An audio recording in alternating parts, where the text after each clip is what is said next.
Hi guys, எடுத்துக்காட்டு 2.9 7 × 5 × 3 × 2 + 3 என்பது ஒரு பகு எண்ணா, உனது விடையை நியாயப்படுத்துக அப்படின்னு கேட்டிருக்காங்க.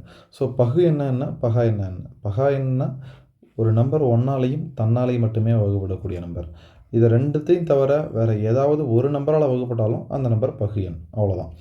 இப்போது இந்த கேள்வியில் என்ன கொடுத்துருக்காங்கன்னு பார்த்தீங்கன்னா 7 × 5 × 3 × 2 + 3 அப்படின்னு இருக்குது. சரிங்களா? இப்போது இது ஃபுல்லாக ஒரே டேர்ம், பெருக்கல்ல இருக்குது இல்லைங்களா? இது ஃபுல்லாக அப்படின்னா ஒரு டேர்ம், இந்த 3 தனியாக இருக்குது. ஓகேங்களா? இப்போ இந்த ஃபஸ்ட்டு இருக்கிற டேர்ம்லையும் ஒரு 3 இருக்குது, ப்ளஸுக்கு அந்தாண்ட இருக்கிறதுலையும் ஒரு 3 இருக்குது. ஸோ இப்போ என்ன பண்ணலாம்னா ஒரு 3 காமனாக எடுத்து வெளில வச்சிடலாம். ஏன் 3 வெளில எடுக்கிறோம் அப்படின்னா, இப்போ பாருங்களேன், இதுலேருந்து 3 வெளில வந்துச்சா, மீதி உள்ளே இருக்கிறது என்ன, இந்த 7 இருக்கும், அடுத்தது இன்ட்டு அந்த 5 இருக்கும், அடுத்தது இன்ட்டு அந்த 2 இருக்கும். கரெக்டுங்களா? இந்த 5 இருக்கும், இந்த 2 இருக்கும், அப்புறம் இந்த ப்ளஸ்ஸை போட்டாச்சு. இந்த 3 வெளில போயிடுச்சு. கவனிச்சிங்க, இது ஃபுல்லாக ஒரே ஸ்டெப்பு. எதுனா இந்த 7ல் ஆரம்பித்து 7, 5, 3, 2 இது எல்லாம் ஒரே ஸ்டெப்பு. ஸோ இதிலேருந்து ஒரு 3 வெளில எடுத்துட்டேன். அந்த ஸ்டெப்பில் மீதி இருக்கிற வேல்யூஸ்லாம் எழுதிட்டேன். அடுத்தது ப்ளஸ்ஸுக்கு அப்புறம் இருக்கிறது இன்னொரு ஸ்டெப்பு. அதில் இருக்கிறது ஒரே ஒரு 3 தான். அந்த 3 வெளில வந்துச்சுன்னா மீதி இந்த இடத்துல என்ன இருக்குன்னா 1ன்னு இருக்கும். கரெக்டுங்களா? இப்போது 3 இன்ட்டு அப்படின்னு இருக்குது. இங்கே என்ன இருக்குது, 7 5 35, 35ஓட 2 பேருக்குன்னா 70. கரெக்டுங்களா? 7 5 35, 35 இன்ட்டு 2 70. ப்ளஸ் டேர்முக்கு அந்தாண்ட இருக்குது தனியாக, முதல்ல இது தனியாக வச்சுக்கணும்.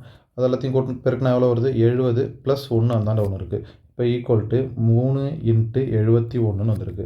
இப்போ இதை பெருக்கணும் அப்படின்னா 3 21 213 ஆன்சர் வரும். இப்போ இது பகு எண்ணா பகா எண்ணான்னு தான் கேள்வி கேட்டிருக்காங்க.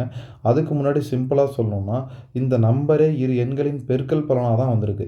கண்டிப்பாக அப்போ அது பகு எண் தான். ஏன்னா இந்த 213 இந்த 71 வகுக்கும், இந்த 3 வகுக்கும். ஓகேங்களா? ஸோ இரு எண்களின் பெருக்கல் பலனாக வந்ததால் இது ஒரு பகு எண் அப்படியும் சொல்லலாம். அப்படி இல்லைன்னா இதன் மதிப்பு வந்து 213, 213ஐ 3 மற்றும் 71 வகுக்கும். எனவே இது ஒரு பகு எண். 213 ஒரு பகு எண் அப்படின்னு சொல்லி முடிச்சிடலாம். அவ்வளோதான். That's all. இது பகு எண்ணை சொல்லியாச்சு, விடைக்கான காரணத்தையும் சொல்லியாச்சு. தேங்க்யூ.